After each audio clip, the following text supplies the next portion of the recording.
Good evening, my dear brothers and sisters in Christ. 33rd Sunday in Ordinary Time. Let us include in our Holy Mass the following intentions.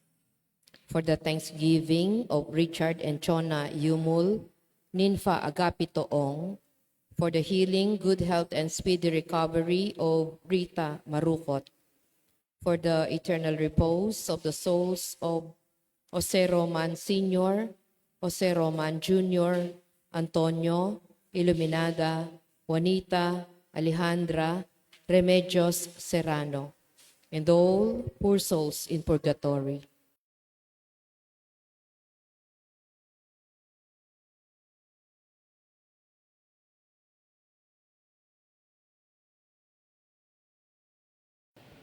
Let us all rise and glorify the Lord by singing our entrance hymn.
In the name of the Father, and of the Son, and of the Holy Spirit, grace to you and peace from God our Father and the Lord Jesus Christ. And with your spirit, We are now on the 33rd Sunday in Ordinary Time. As the liturgical season draws to a close, the reading still with the last things, death, judgment, reward, and punishment. Jesus in the Gospel speaks of the end of the Temple of Jerusalem, which points to yet another end, the end of the present reality, which will be transformed with the Lord's second coming. Today we celebrate the World Day of the Poor. The Church teaches that God has a special love for the poor and the marginalized, viewing them particularly close to God's heart. We are thus invited to have a preferential option for the poor. Brothers and sisters, let us acknowledge our sins and so prepare ourselves to celebrate the sacred mysteries. Have mercy on us, O Lord, for we have sinned against you. Show us, O Lord, your mercy, and grant your salvation. May Almighty God have mercy on us, forgive us our sins, and bring us to life everlasting. Amen. Amen.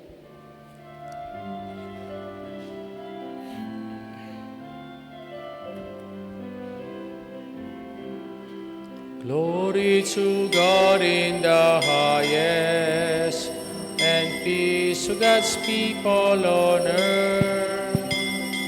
Glory to God in the highest, and peace to God's people on earth.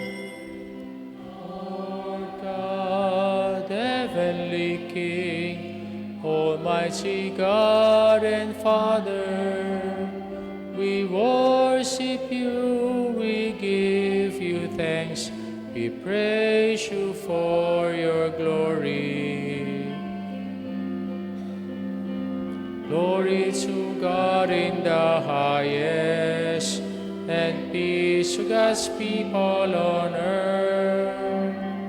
Glory to God in the highest, and peace to God's people on earth. Oh, Jesus Christ, only Son of the Father, Lord God, Lamb of God, you take away the sins of the world. Have mercy on us. Have mercy on us. You are seated at the right hand of the Father. Receive our prayer, receive our prayer. Glory to God in the highest, and peace to God's people on earth.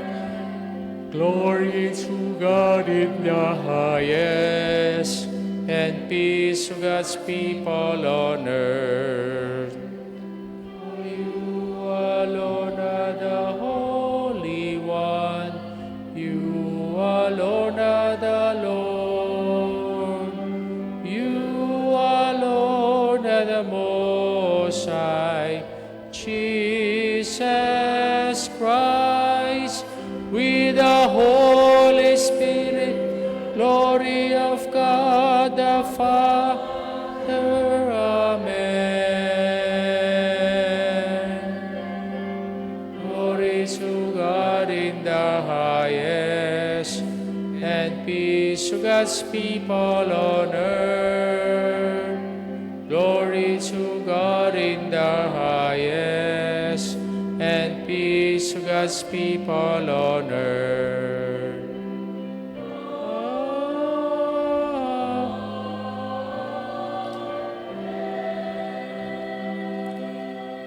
Let us pray.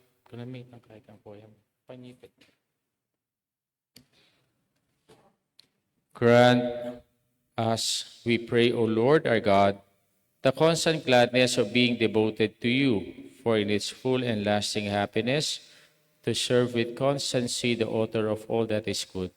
Through our Lord Jesus Christ, your Son, who lives and reigns with you, in the unity of the Holy Spirit, one God, forever and ever. Amen. Amen.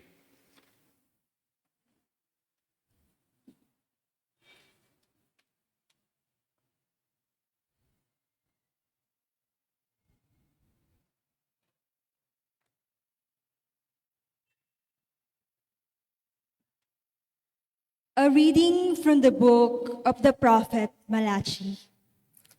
Lo, the day is coming, blazing like an oven, when all the proud and all evildoers will be stubble. And the day that is coming will set them on fire, leaving them neither root nor branch, says the Lord of hosts. But for you who fear my name, there will arise the Sun of Justice with its healing rays. The word of the Lord. The Lord comes to rule the earth with justice.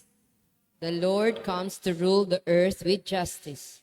Sing praise to the Lord with the harp and melodious song, with trumpets and the sound of the horn. Sing joyfully before the King, the Lord. The Lord comes to rule the earth with justice.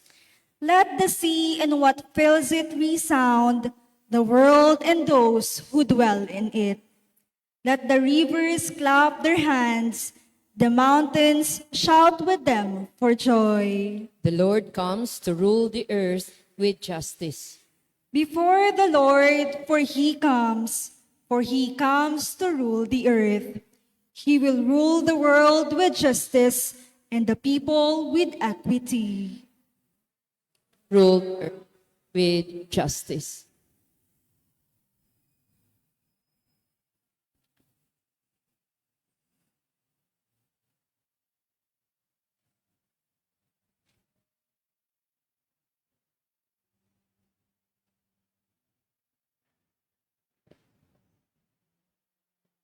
A reading from the second letter of St. Paul to the Thessalonians. Brothers and sisters, you know how one must imitate us, for we did not act in a disorderly way among you, nor did we eat food received free from anyone. On the contrary, in toil and drudgery, night and day we worked, so as not to burden any of you. Not that we do not have the right, rather, we wanted to present ourselves as a model for you, so that you might imitate us. In fact, when we were with you, we instructed that if anyone was unwilling to work, neither should that one eat. We hear that some are conducting themselves among you in a disorderly way, by not keeping busy, but minding the business of others. Such people we instruct and urge in the Lord Jesus Christ to work quietly and to eat their own food. The word of the Lord. Thanks be to God. Let us honor the Holy Gospel.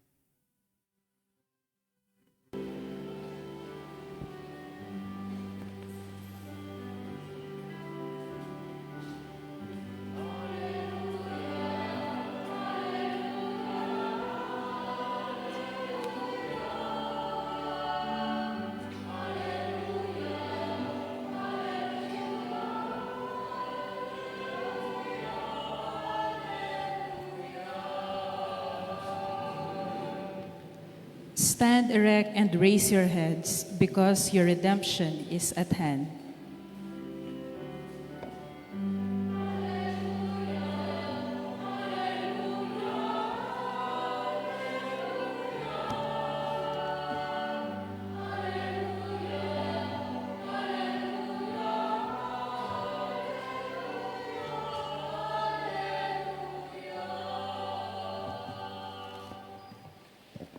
The Lord be with you. And with your spirit, A reading from the Holy Gospel according to Luke.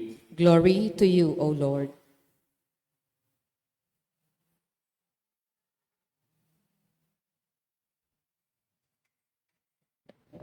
While some people were speaking about how the temple was adorned with costly stones and votive offerings, Jesus said, "All that you see here, the day will come when there will not be left a stone upon another stone that will not be thrown down." Then they asked him, "Teacher, when will this happen? And what sign will there be when all these things about to happen?" He answered, "See that you not be deceived. For many will come in my name, saying, 'I am he,' and the time has come. Do not follow them. When you hear of wars and insurrections, do not be terrified, for such things must happen, but it will not immediately, but be the end." Then he said to them, "Nation will rise against nation, kingdom against kingdom. There will be powerful earthquakes, famines, and plagues from place to place, and awesome sight and mighty signs will come from the sky. Before this happens, however, they will seize and persecute you. They will hand you over to the synagogues, to the prisons, and they will have led before kings and governors because of my name. It will lead to your giving testimony. Remember, you are not to prepare your defense beforehand, for I myself shall give you a wisdom in speaking, that all your adversaries will be powerless to resist or refute. You will even be handed over by parents, brothers, and friends, and relatives, and they will put some of you to death. You will be hated by all because of my name, but not a hair on your head will be destroyed. By your perseverance, you will secure your lives." The Gospel of our salvation. Praise to you, Lord Jesus Christ. Magandang gabi po sa inyong lahat. Gandang gabi po, Amo. Resilience in faith. Thanks be to God, we survived another super typhoon. Last week po, wala tayong misa because of our fear that this typhoon Juan might have caught us. No? Thanks be to God. He heeded our pleas, He heeded our prayers, and He became compassionate and merciful to all of us. Sabi po ng Pag-asa, every year, mayroon daw tayong 20 or more typhoons. Kaya tayo daw ay known as the typhoon capital of the world. No? At ito pong mga typhoons na ito, they were devastating, claiming lives, destroying properties, flooding in our areas, even affected our future. No? Kaya nakakatakot ang mga bagyong ito. Kaya dapat tayong parating magpasalamat sa Diyos. We are now on the 33rd Sunday in Ordinary Time. Because next Sunday, we will going to celebrate the Christ the King, the Alpha and the Omega, the King of the universe, the second coming of our Lord Jesus Christ. And in our readings, he mentioned about the parousia. And what is the meaning of parousia? No? The second coming. Ang muling pagdating ng ating Panginoon. Excited ba kayo sa muling pagdating ng ating Panginoon? Yes or no? Talaga? Excited ba kayo sa muling pagdating ng Panginoon? That is why in our gospel, he foretold about that frightening realities that will happen before He will come. No? Kaya ang sabi niya sa atin, see, you not be deceived, for many will come in my name, saying that I am He. Do not follow them. Do not be terrified of such things happen. Nations will rise against nation, kingdom against kingdom. There will be powerful earthquakes, famines, and plagues from place to place, an awesome sight in the sky. No? And not only that, prepare yourselves beforehand because parents, brothers, relatives, and friends, and they will put you to death. Pero anong pinangako niya sa atin? By your perseverance, you will secure your lives, which means be resilient. And what is the meaning of resilient? From the Latin word resilere, which means to bounce back, to spring back, to begin again. Our ability, to spring back in all the difficulties and trials that we experience in our life. That is why we Filipinos are known for having this virtue of resiliency as our response to all the difficulties that we experience through time. Matatag daw tayong mga Pilipino. At ito'y napakagandang pag-uugaling mayroon po tayo. In our gospel, people were talking about the beauty of the temple. But our Lord Jesus Christ said to them, all that you see here, the days will come when there will not be left a stone upon another stone that will not be thrown down. Ano ibig sabihin ng ating Panginoon dito? All creation of man will be destroyed. No? All the creation of man will be collapsed. Kaya wala pong matitira sa gawa ng tao. Even yung mga properties natin na mayroon ngayon, kahit po yung mga intentions natin, yung mga dreams natin, all of these things will fade away. No? Pero wag tayong matakot. Our Lord does not frighten us, but He prepare us to become steadfast para maging matapang tayo. Papaglabanan natin itong mga nangyayaring ito by means of our resiliency. And what is the meaning of resiliency? I will give you 3 P's of resiliency flowing from our readings this Sunday. At ano ito? Positivity, productivity, and perseverance. Number 1, positivity, our attitude of being optimistic and being hopeful. Kayo ho ba sa nangyayari ngayon sa Pilipinas? Optimistic pa kayo?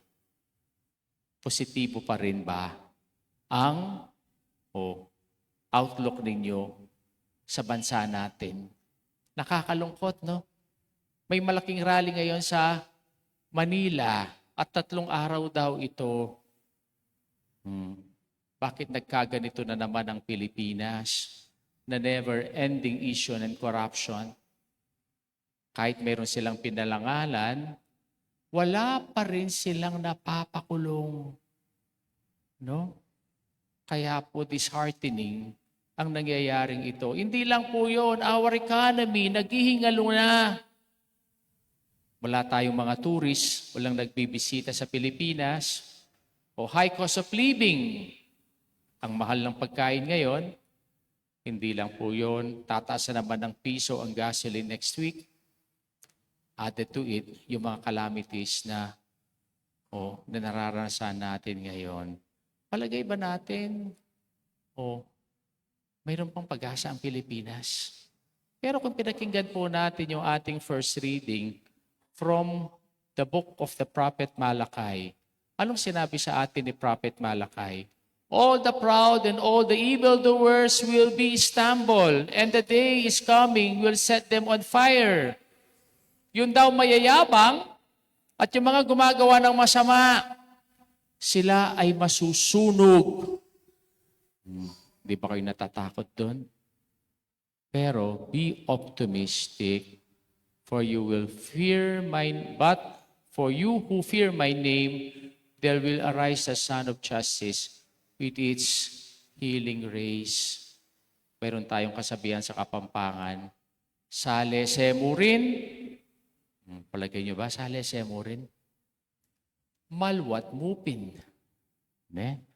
Pero that kind of outlook, that kind of positive outlook, even though that is these all things happening in our country, sale semo rin. At pagdasal po natin ito. Second, productivity, the attitude of industriousness. Alam niyo ba, bakit purang Pilipinas? No? Because Filipinos are lazy or irresponsible? Hindi po tayo tamad na tao. No? Masisipag na tao po tayo. Kaya makikita natin, head of the families, go to abroad, work as an OFWs, and even mothers go to abroad, to become caregivers and even domestic helpers. Bakit yung ganun ang mentality natin, gusto nating pumunta ng abroad? Not to earn money, but to survive. Kakalungkot, no? Pilipino tayo, no?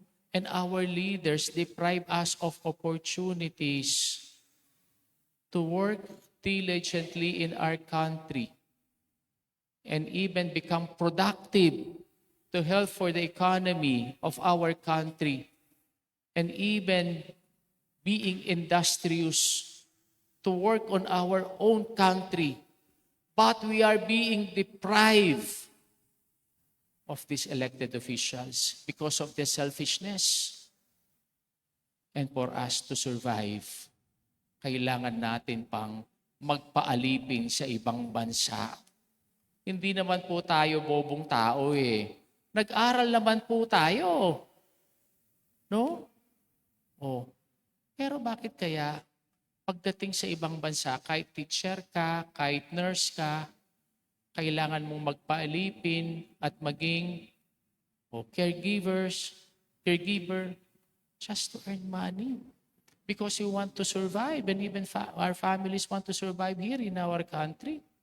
Kaya ito po yung kinagalit ni St. Paul. In our second reading, he said, if anyone was unwilling to work, neither should that one eat.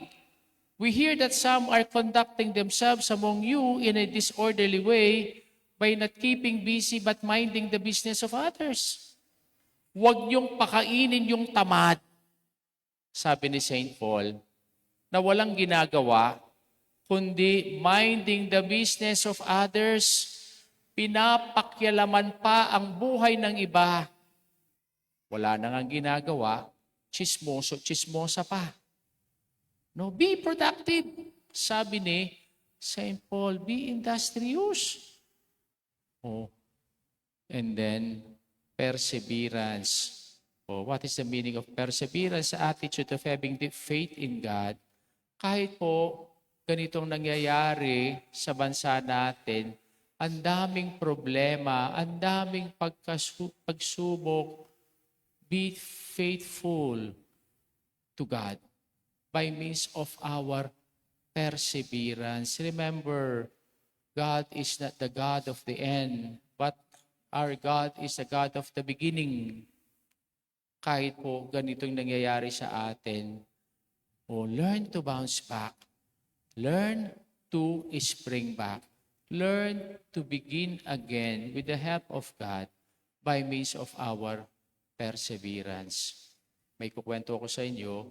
Ito ay kwento galing dun sa libro ni Robert Fulghum. All I Really Need to Know, I Learned in Kindergarten.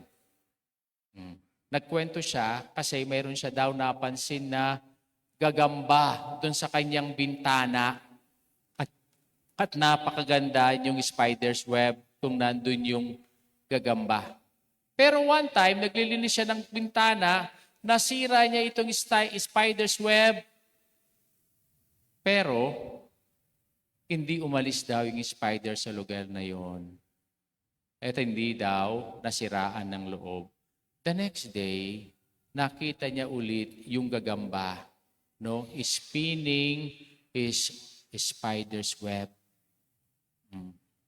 Nag-umpisa siya huli. Kahit daw itong mga gagamba, nasisira yung kanyang bahay sa pamagitan ng hangin, sa pamagitan ng ulan, pamamagitan ng accident, hindi po siya nasisiraan ng loob. And that is the meaning of resiliency. Sana tayo din, ganito na naman ang nangyari sa bansa natin. Be resilient by being positive, by being productive, by being persevering. And be resilient in our faith in God. Let us now profess our faith all together. I believe in one God, the Father Almighty, maker of heaven and earth, of all things visible and invisible.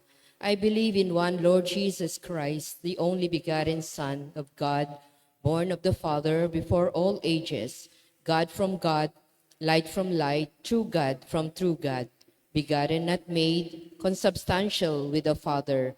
Through him all things were made. For us men and for our salvation, he came down from heaven, and by the Holy Spirit was incarnate of the Virgin Mary and became man. For our sake, he was crucified under Pontius Pilate, who suffered death and was buried, and rose again on the third day in accordance with the Scripture. He ascended into heaven and is seated at the right hand of the Father. He will come again in glory to judge the living and the dead, and his kingdom will have no end. I believe in the Holy Spirit, the Lord, the giver of life, who proceeds from the Father and the Son, who with the Father and the Son is adored and glorified, who has spoken through the prophets. I believe in one holy Catholic and Apostolic Church. I confess one baptism for the forgiveness of sins, and I look forward to the resurrection of the dead and the life of the world to come. Amen. Let us ask our Almighty Father to make us ready for the coming of His Son in glory by our participation in the building up of His kingdom on earth. Waiting in joyful hope, we pray, Father, listen to the prayers of your children. Altogether, Father, listen to the prayers of your children. May we be reminded that all things and realities in this world will pass away, and so place our trust in God, who will make all things new. We pray. Father, listen to the prayers of your children. May the Church preferential option for the poor and the vulnerable not just be about charity, but a deep fraternal solidarity that recognizes them as fellow members of God's family. We pray. Father, listen to the prayers of your children. May we become living temples of the Holy Spirit, offering to God right and just worship through a life of holiness. We pray. Father, listen to the prayers of your children. May we let ourselves be evangelized by the poor, who enable us to discover in new ways the true face of the Father, who is close to them and hears their cry. We pray. Father, listen to the prayers of your children. May church and government officials show special concern for the poor and address the excessive forms of moral and social disorder that generate new forms of poverty and marginalization. We pray. Father, listen to the prayers of your children. May the Lord welcome our loved ones who have gone before us into paradise, where Lazarus is poor no longer, but enjoys the company of angels and saints. We pray. Father, listen to the prayers of your children. Let us pray for the urgent concerns of our community and our personal intentions. We pray. Father, listen to the prayers of your children. we include in our prayers the following intentions: for the thanksgiving of Richard and Chona Yumulding Paagapitoong, for the complete healing and good health and speedy recovery of Rita Maruput, for the eternal repose of the soul of Jose Roman Sr. Jr., Antonio Iluminada, Juanita Leandra, and Rebeca Serrano. Let us pray to the Lord. Father, listen to the prayers of your children. Heavenly Father, help us to be faithful to you, just as you are faithful to us, through our Lord Jesus Christ, your Son, who lives and reigns with you forever and ever. Amen. Amen.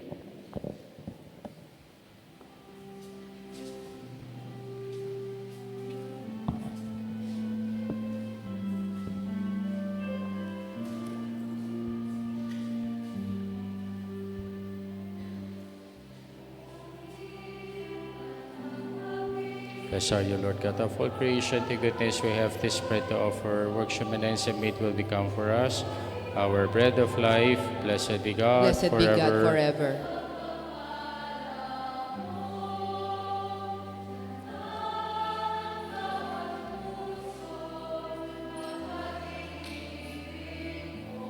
Blessed are you, Lord God of all creation. To goodness we have this wine to offer. For the divine worship and meat will become for us our spiritual drink. Blessed be God Blessed forever. be God forever.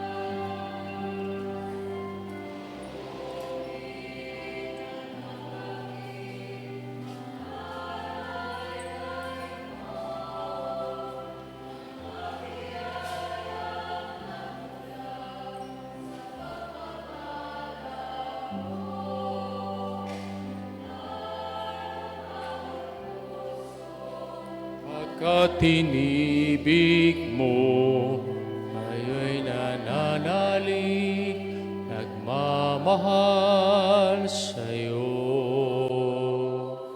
Pray, my brothers and sisters, that my sacrifice and yours may be acceptable to God, the Almighty Father. May the Accept Lord this accept the sacrifice sacrifice at your hands for the praise and glory of his for our name, good and for good our of good his and the holy good of church. all his holy church. Grant, O Lord, we pray, that what we offer in the sight of your majesty may obtain for us the grace of being devoted to you through Christ our Lord. Amen. The Lord be with you. And with your spirit, Lift up your hearts. we lift them up to the Let Lord. us give thanks to the Lord our God. It is right and It's just. truly right and just, our truth and our salvation, always and everywhere, to give you thanks, Lord, Holy Father, Almighty and eternal God, for you laid the foundations of the world and have arranged the changing of times and seasons. You formed man in your own image and set humanity over the whole world in all its wonder, to rule in your name over all you have made, and forever praise you in your mighty works through Christ our Lord. And so, with the angels, we praise you in joyful celebration, we acclaim.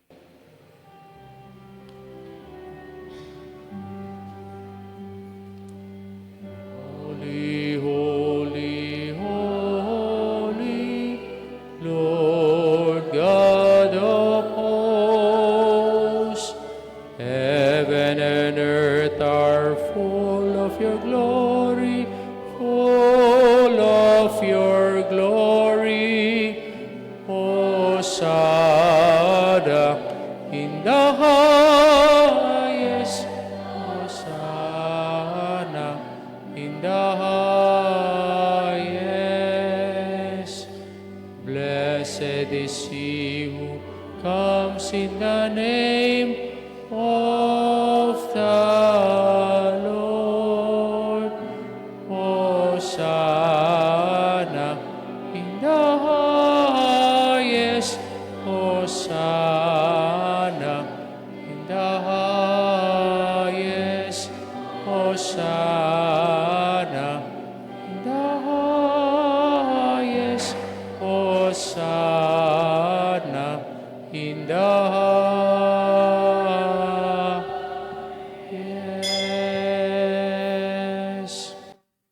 You are indeed holy, O Lord, the fount of all holiness. Make holy, therefore, these gifts, we pray, by sending down your Spirit upon them like the dewfall, so that they may become for us the body and blood of our Lord Jesus Christ. At the time he was betrayed and entered in willingly into his passion, he took bread, giving thanks, broke it, gave it to his disciples, saying, "Take this, all of you, and eat of it, for this is my body, which will be given up for you."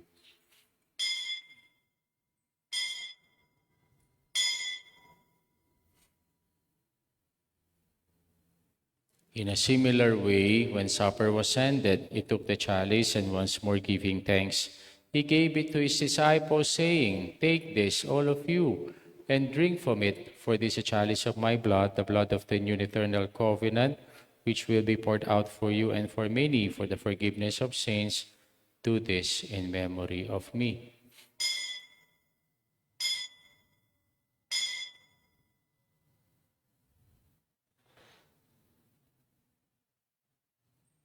The mystery of faith.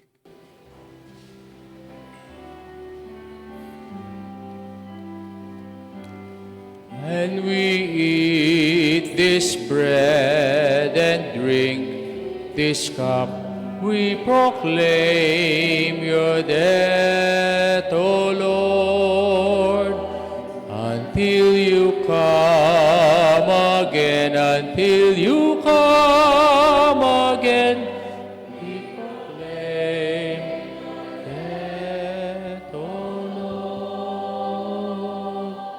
Therefore, as we celebrate the memorial of his death and resurrection, we offer you, Lord, the bread of life and the chalice of salvation, giving thanks that you have held us worthy to be in your presence and minister to you. Humbly we pray that, partaking of the body and blood of Christ, we may be gathered into one by the Holy Spirit. Remember, Lord, your church, spread throughout the world and bring her to the fullness of charity, together with Leo, our Pope, Florentino, our Bishop, and all the clergy. Remember also our brothers and sisters who have fallen asleep in the hope of the resurrection, and all who have died in your mercy. We pray for the eternal repose of our faithful departed.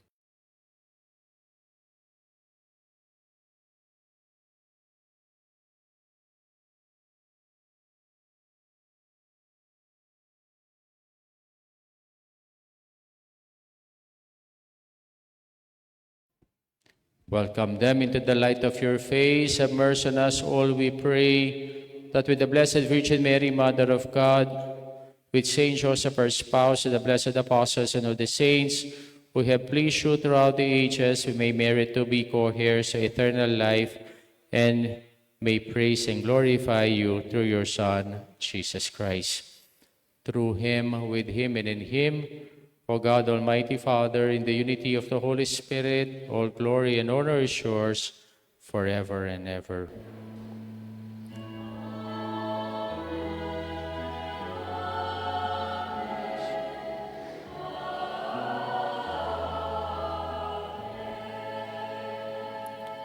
Waiting for the God's kingdom, let us now pray the Lord's Prayer.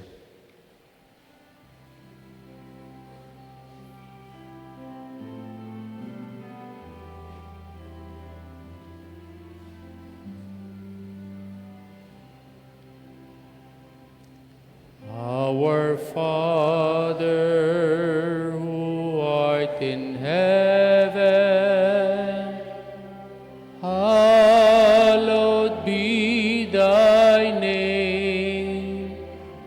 Thy kingdom come, thy will be done on earth as it is in heaven.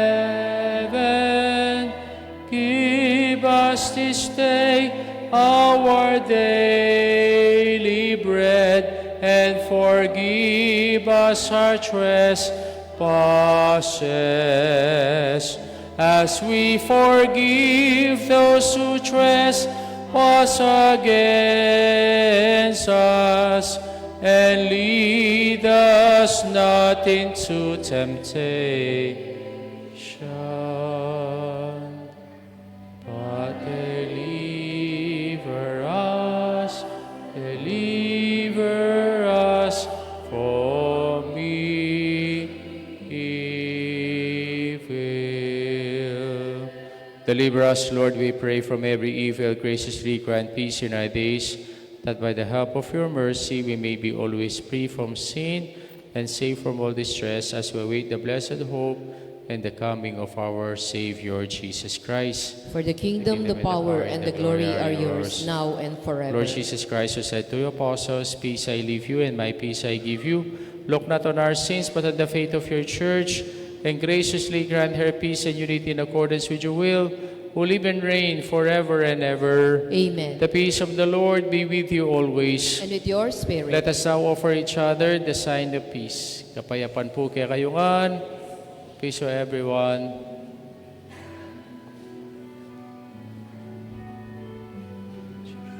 Lord Jesus Christ, and bring me to judgment and condemnation, but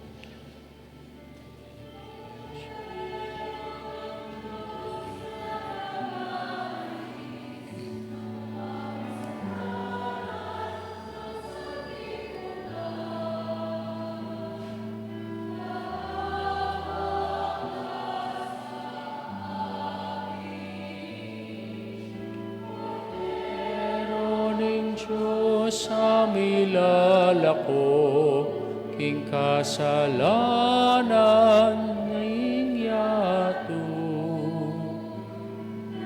Kaluluwan mo kami. Agnus Dei qui tolli peccata nobis, dona nobis pacem, dona nobis pacem, dona nobis pacem.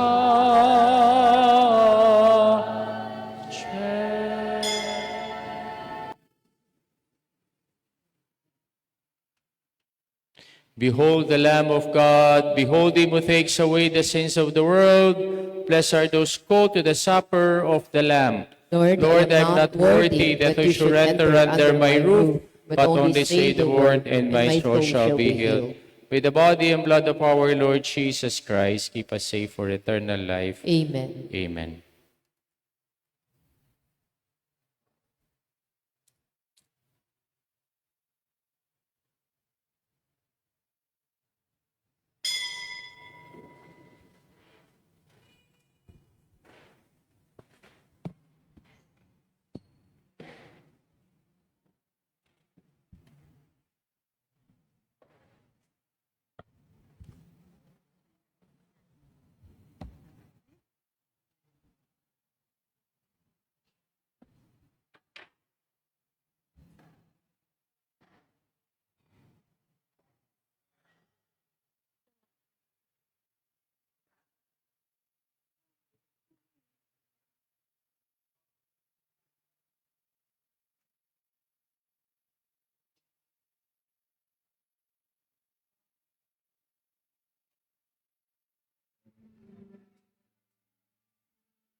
Please all stand. Let us pray. We have partaken of the gifts of the sacred mystery, humbly imploring you, O Lord, that what your Son commanded us to do in memory of him may bring us growth in charity through Christ our Lord. Amen. Amen. Luklukta mo po sa guli. Po, tatang electric fan. This coming Sunday po ay mayroon pong ang ating celebration of Christ the King. Kaya simbahan natin, sa parokya natin, mayroon tayong celebration. It will start at 3 p.m. for our vigil in reparation for all what is happening now in our country. Kailangan po natin ng dasal. Kaya 3 p.m. pa, naka-expose na po ang Blessed Sacrament at may mga mandatory organizations na in charge in every hour for the prayer. At pangunahan po ito ng ating ANF, Adoracion Nocturna Pilipina. Nandito po si Sir Jess. At 6 p.m. yung misa natin, and after the 6 p.m. Mass, there will be a procession of the Blessed Sacrament dito po sa ating lugar. No, para ma-bless po tayo sa celebration pong iyon. And then this coming Friday at 6 p.m., mayroon tayong liturgy seminar.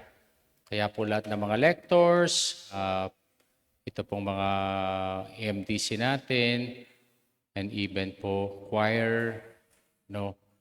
At 6 p.m. this coming Friday, yun ating pong seminar. Sana makapag-attend po na tayo. Understanding Advent and Christmas. Para malaman natin bakit kaya mayroon pa tayong celebration of Advent and Christmas season. Para po sa pag-serve natin this coming Advent at Simbang Gabi at Pasko, alam natin po yung ating mga ginagawa. And then, ito pong sulat sa atin ng CBCP. Lang po, paano ba to?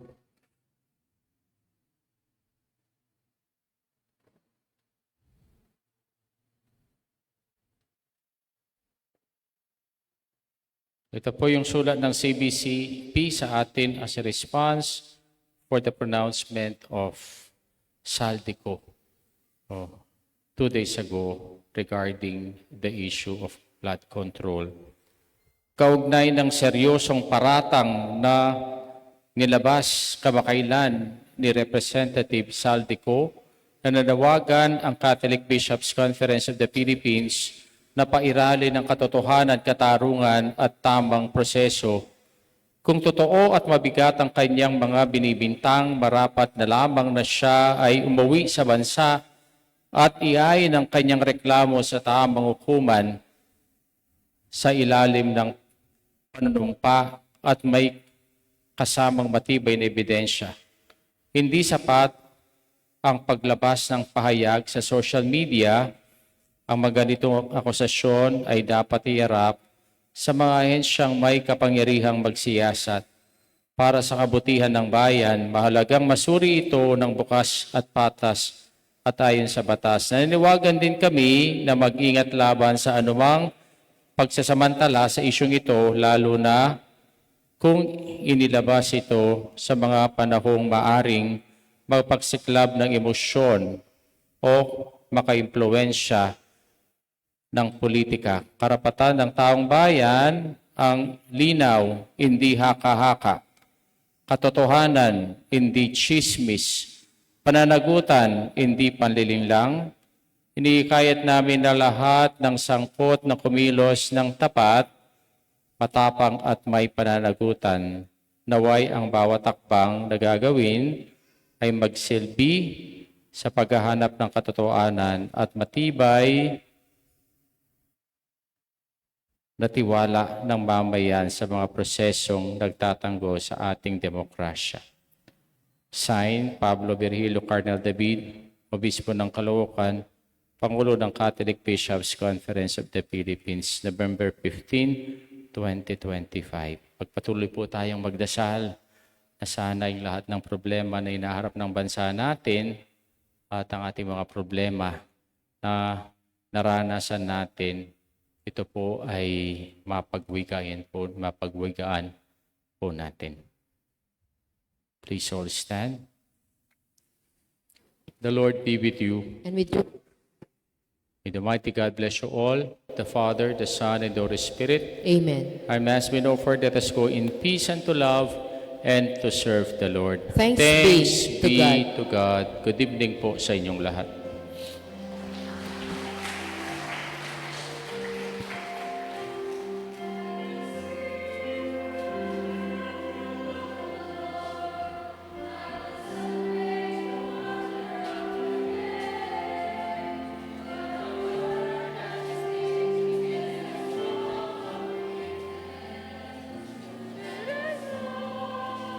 Meeting.